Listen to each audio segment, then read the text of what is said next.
আজকে এই সমাবেশ প্রমাণ করে আপনারা আমার নেতা জননেতা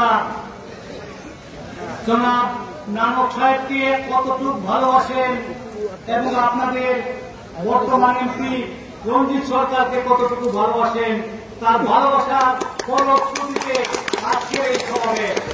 আজকের এই সমাবেশ প্রমাণ করে আপনারা তারিফপুরবাসী ঐক্যবদ্ধভাবে তারিফপুরকে আপনারা উন্নয়নের শিখরে পৌঁছে দিতে চান।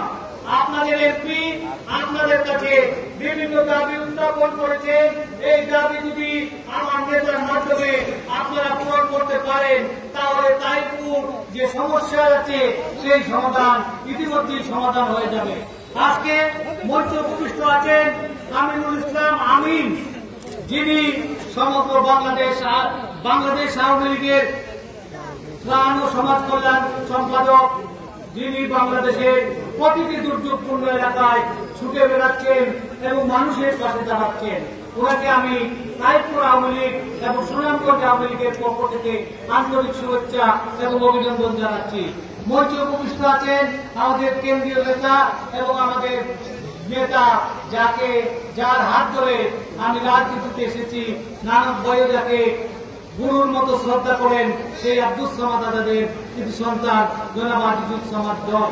মঞ্চে উপবিষ্ট আরো অন্যান্য নেতৃবৃন্দ, সুনামগঞ্জে আগত অন্যান্য নেতৃবৃন্দ এবং তারিফপুরের নেতৃবৃন্দ, আপনাদের বক্তব্য দিয়ে আমি আপনাদের সময় নষ্ট করতে চাই না, কারণ আপনাদের এমপির বক্তব্যের মাধ্যমে আপনারা আপনাদের সমস্যাগুলা তুলে ধরা হয়েছে এবং এগুলা বাস্তবায়নের জন্য আমার নেতা আজকে সুনামগঞ্জ নয় ঢাকা থেকে ছুটে এসেছেন এই তারিফপুরে।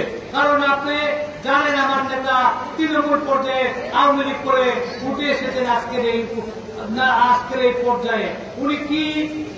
উনি জাহাঙ্গীর কবির নানক একজন মন্ত্রী নয়, একটা ব্র্যান্ড, আওয়ামী লীগের একটা ব্র্যান্ড। নানককে এক নামে বাংলাদেশের সবাই চিনে। যেখানে নির্বাচনে আওয়ামী লীগের অবস্থা খারাপ থাকে সেখানে নেত্রী জাহাঙ্গীর কবির নানককে পাঠিয়ে দেন এবং সেখানে জাহাঙ্গীর কবির নানক বরিশালের বিভিন্ন অবস্থায় পৌঁছেছেন এবং আপনারা দেখেছেন সেটা রিজার্ভ দিয়ে উনি নেত্রীর হাতে ফিরিয়ে দিয়েছেন এবং বলেছেন আমি বিজয় লাভ করিয়েছি।